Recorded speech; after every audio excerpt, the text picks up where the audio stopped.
ক্ষমতায় ছিলেন, কিন্তু সেই অল্প দিনে তিনি স্বাধীনতার স্বাদ মানুষের দানগোড়ায় পৌঁছে দেওয়ার ব্যবস্থা করেছিলেন। এটাই হলো পার্থক্য অন্যান্য রাজনৈতিক দলগুলোর সাথে বিএনপি।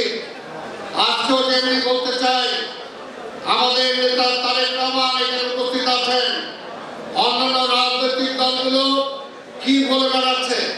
তারা নির্বাচন পিছাইতে চায়, তারা এই দাবি না হলে ওইটা মানে না, এইটা না হলে নির্বাচন করতে দেব না।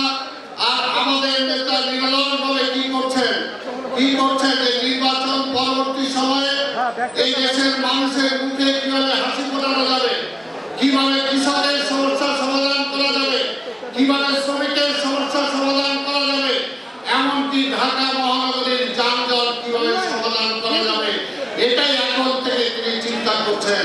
এটাই হলো আওয়ামী লীগ, জামাত আর বিএনপির মধ্যে পার্থক্য।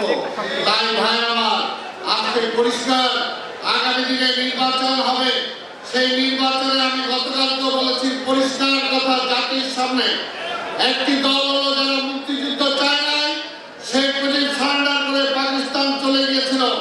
আরেকটি দল হলো যারা সরাসরি মুক্তিযুদ্ধের বিরুদ্ধে অবস্থান নিয়ে তারা বিরোধিতা করেছিল, তারা আমাদের শহীদ বুদ্ধিজীবীদেরকে খুন করেছিল, মুক্তিযোদ্ধাদের খুন করেছিল। আর আরেকটি হলো বিএনপি, যার নেতা স্বাধীনতার ঘোষণা দিয়ে মুক্তিযুদ্ধের নেতৃত্ব দিয়েছিলেন। এই হলো বাংলাদেশের রাজনৈতিক অঙ্গনের অবস্থা।